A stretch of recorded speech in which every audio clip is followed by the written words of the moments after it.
চিহ্নিত সন্ত্রাসী গ্রেপ্তার ও অস্ত্র গোলাবারুদ উদ্ধার অভিযানে গত এক মাসে সেনাবাহিনী ৬৫টি অবৈধ অস্ত্র ও ২৯৭ রাউন্ড গোলাবারুদ এবং আগস্ট হতে এ পর্যন্ত ১২,১১৯টি হারানো অস্ত্রের মধ্যে ৯,৭৯৪টি অস্ত্র, ৩,৯০,০০০ রাউন্ড হারানো গোলাবারুদের মধ্যে ২,৮৭,৩৫০ রাউন্ড গোলাবারুদ উদ্ধার করেছে। এছাড়াও বিভিন্ন অপরাধের সাথে সম্পৃক্ত এ পর্যন্ত সর্বমোট ১৭,৯২৬ জন এবং গত এক মাসে ১,২৯৪ জনকে সেনাবাহিনী গ্রেপ্তার করেছে, যাদের মধ্যে কিশোর গ্যাং, তালিকাভুক্ত অপরাধী, ডাকাত, চাঁদাবাজি সহ অন্যান্য অপরাধী উল্লেখযোগ্য। সেনাবাহিনী গত ১৩ আগস্ট কলাবাগান ঢাকা এলাকার চিহ্নিত তালিকাভুক্ত সন্ত্রাসী ও চাঁদাবাজ নাহিদ মাহমুদ, ১৫ আগস্ট মুজিবনগরে মেহেরপুরের এলাকার তালিকাভুক্ত কুখ্যাত ডাকাত মোহাম্মদ ইমন আলী ওরফে ইমন ডাকাত, গত ২২ আগস্ট রাঙ্গুনিয়া চট্টগ্রাম এলাকার তালিকাভুক্ত সন্ত্রাসী গ্যাং লিডার শফিউল এবং গত ৩ সেপ্টেম্বর মেহেরপুর জেলার দুর্ধর্ষ সন্ত্রাসী ও মাদক ব্যবসায়ী আকাশকে অস্ত্র, গোলাবারুদ ও বিস্ফোরক সহ গ্রেপ্তার করেছে। গণ অধিকার পরিষদ ও জাতীয় পার্টি কর্মীদের মধ্যে বিজয়নগরের সংঘর্ষের ঘটনায় গত ২৯ আগস্ট কাকরাইলস্থ জাতীয় পার্টির কেন্দ্রীয় কার্যালয়ের সামনে দুই দলের সমর্থকদের মধ্যে সংঘর্ষের প্রাথমিক পর্যায়ে পুলিশ পরিস্থিতি নিয়ন্ত্রণে ব্যর্থ হলে সেনাবাহিনীর সাহায্যের অনুরোধ করা হয়। সেনাবাহিনী উক্ত স্থানে পৌঁছানোর পর উত্তেজিত নেতাকর্মীদের নাশকতামূলক কর্মকাণ্ড পরিহার করতে বারংবার অনুরোধ জানায় এবং পরিস্থিতি কিছুটা নিয়ন্ত্রণে নিয়ে আসে। পরবর্তীতে বিশৃঙ্খলাকারীরা মশাল, লাঠি ও ইটপাটকেল নিয়ে অবস্থান গ্রহণ করে পুনরায় সহিংসতা শুরু করে। তারা একাধিক স্থানে অগ্নিসংযোগ করে এবং সেনাবাহিনী ও পুলিশ সদস্যদের লক্ষ্য করে ইটপাটকেল নিক্ষেপ করে। এতে সেনাবাহিনীর ৫ জন সদস্য, পুলিশের ৬ জন সদস্য গুরুতর আহত হয়। উক্ত ঘটনায় সেনাবাহিনীর একটি পিকআপের উইন্ডশিল্ড ক্ষতিগ্রস্ত হয়। পরবর্তীতে রাত আনুমানিক ৯:৩০টায় আইনশৃঙ্খলা রক্ষাকারী বাহিনী পরিস্থিতি নিয়ন্ত্রণে আনতে সক্ষম হয়। চট্টগ্রাম বিশ্ববিদ্যালয়ের শিক্ষার্থী ও স্থানীয় গ্রামবাসীদের মধ্যে গত ৩১ আগস্ট রাত আনুমানিক ৯:৩০টায় চট্টগ্রাম বিশ্ববিদ্যালয়ের ২ নম্বর গেটের সন্নিকটে বিশ্ববিদ্যালয়ের একজন ছাত্রীর রাতে ভাড়া বাসায় গমনকে কেন্দ্র করে নিরাপত্তা প্রহরীর সঙ্গে উত্তেজনা দেখা দেয়। উক্ত খবর ছড়িয়ে পড়লে শিক্ষার্থী ও স্থানীয় গ্রামবাসীর মধ্যে দফায় দফায় সংঘর্ষ শুরু হয়।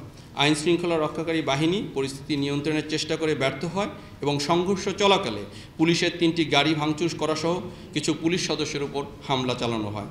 পরবর্তীতে পরিস্থিতির গুরুত্ব বিবেচনায় রাত আনুমানিক ৩টায় সেনাবাহিনী ও অন্যান্য আইনশৃঙ্খলা রক্ষাকারী বাহিনীর সদস্যগণ একত্রে পরিস্থিতি নিয়ন্ত্রণে আনে।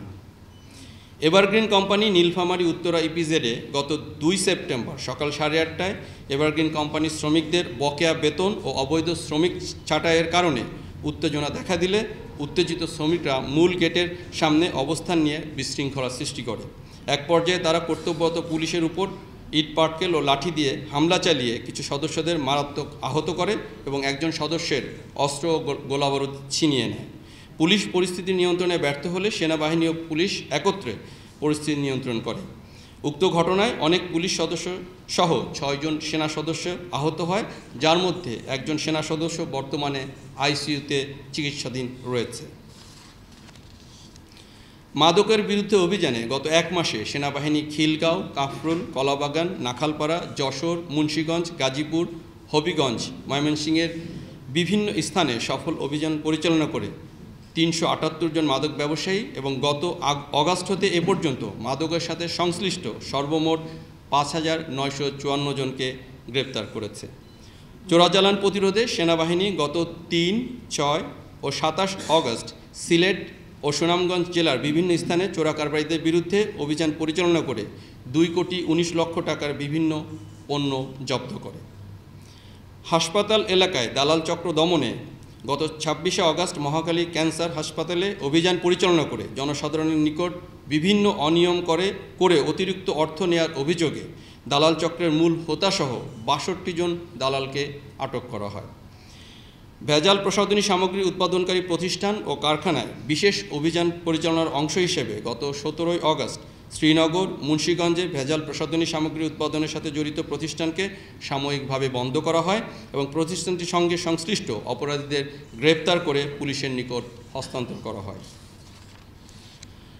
অবৈধভাবে নদী হতে বালু উত্তোলন প্রতিরোধে বাংলাদেশ সেনাবাহিনী অভিযানের অংশ হিসেবে গত 1 মাসে মানিকগঞ্জ জেলার অবৈধ বালু উত্তোলনের অভিযোগে 9টি ড্রেজার মেশিন জব্দ করা হয় এবং এর সাথে সংশ্লিষ্ট 4 জনকে গ্রেফতার করা হয়। অগ্নিকাণ্ডে ফায়ার সার্ভিস ও সিভিল ডিফেন্সকে সহায়তা প্রদানের অংশ হিসেবে গত 1 মাসে সাভার, আশুলিয়া একটি জুট গোডাউন, নীলিমা ফ্যাক্টরি, মানিকগঞ্জে অগ্নিকাণ্ডের ঘটনায় বাংলাদেশ সেনাবাহিনী ফায়ার সার্ভিসের সাথে সমন্বিতভাবে দ্রুততম সময়ে আগুন নিয়ন্ত্রণ ও ক্ষয়ক্ষতি হ্রাসে কার্যকরী ভূমিকা রেখেছে, যার ফলে মানুষের জানমালের ক্ষয়ক্ষতির মাত্রা অনেকাংশে হ্রাস করা সম্ভব হয়েছে। জুলাই অভ্যুত্থানে আহতদের সুচিকিৎসা প্রদানে সেনাবাহিনী অদ্যাবধি 5056 জনকে দেশের বিভিন্ন সিএমএইচে চিকিৎসা ব্যবস্থা দিয়েছে, যার মধ্যে ঢাকা সিএমএইচে এখনও 35 জন চিকিৎসাধীন রয়েছে। বাংলাদেশ সেনাবাহিনীর সদস্যগণ গত 16 আগস্ট তারিখে ঢাকাসহ দেশের বিভিন্ন স্থানে জন্মাষ্টমী উৎসব সুন্দর ও নিরাপত্তার সাথে সম্পন্নের জন্য দায়িত্ব পালন করেছে।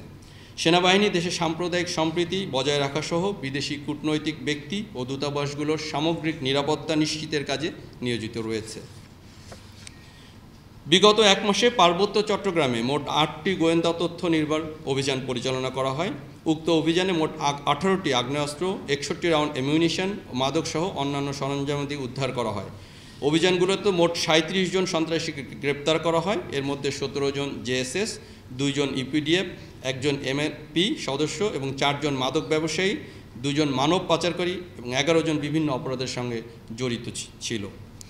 উল্লেখ্য যে গত 15 আগস্ট খাগড়াছড়ি রিজিয়নের আওতাধীন শান্তিনগর এলাকায় এমএলপির বিরুদ্ধে একটি অভিযানে মোট 8টি আগ্নেয়াস্ত্র, 44 রাউন্ড অ্যামিউনিশন এবং অন্যান্য সরঞ্জামাদি উদ্ধার করা হয়। এছাড়াও সেনাবাহিনী গত 25 জুলাই থেকে 26 আগস্ট পর্যন্ত দীর্ঘ 1 মাস ব্যাপী বান্দরবান রুমা জেলার দুর্গম এলাকায় বিশেষ অভিযান পরিচালনা করে কেএনএর একটি সুরক্ষিত প্রশিক্ষণ ঘাঁটি চিহ্নিত ও ধ্বংস করে এবং অভিযানকালে তাদের প্রশিক্ষণের জন্য ব্যবহৃত বিভিন্ন সামরিক সরঞ্জামাদি উদ্ধার করা হয়। বাংলাদেশ মায়ানমার সীমান্ত এবং এফডিএমএন ক্যাম্পে বিগত 1 মাসে প্রায় 700 থেকে 750 জন রোহিঙ্গা বাংলাদেশে প্রবেশ করে বিভিন্ন এফডিএমএন ক্যাম্পে আশ্রয় নিয়েছে। এছাড়াও আইনশৃঙ্খলা বাহিনী অভিযান পরিচালনা করে 9,12,000 পিস ইয়াবা, 1 কেজি ক্রিস্টাল আইস এবং 17 লক্ষ টাকা মূল্যের সিগারেট, পোশাক, খাবার, কসমেটিক সহ অন্যান্য সামগ্রী জব্দ করে। যৌথ বাহিনী উল্লেখিত সময়ে এফডিএমএন ক্যাম্পে এবং আশেপাশে এলাকায় অভিযান চালিয়ে 9টি আগ্নেয়াস্ত্র, 529 রাউন্ড গোলাবারুদ ও বিভিন্ন সামরিক সরঞ্জামাদি উদ্ধার করে। উপস্থিত প্রিন্ট ও ইলেকট্রনিক মিডিয়ার সাংবাদিকবৃন্দ, দেশের বিরাজমান পরিস্থিতিতে বাংলাদেশ সেনাবাহিনী দেশের সার্বভৌমত্ব রক্ষা, দেশের জনগণের জানমাল এবং রাষ্ট্রীয় গুরুত্বপূর্ণ সম্পদ ও স্থাপনা নিরাপত্তা প্রদান সহ সার্বিক পরিস্থিতি স্থিতিশীল রাখতে নিরলসভাবে কাজ করে যাচ্ছে।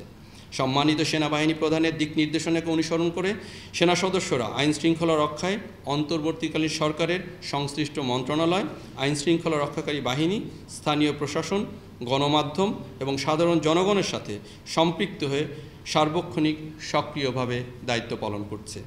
সাধারণ জনগণের নিরাপত্তা ও দুর্ভোগ লাঘবে সেনাবাহিনী সর্বদা প্রতিশ্রুতিবদ্ধ। বাংলাদেশ সেনাবাহিনী একতাবদ্ধ হয়ে সর্বদা দেশের জনসাধারণের পাশে থেকে দেশের সার্বিক আইনশৃঙ্খলা নিয়ন্ত্রণ ও সার্বভৌমত্ব রক্ষার্থে বদ্ধপরিকর।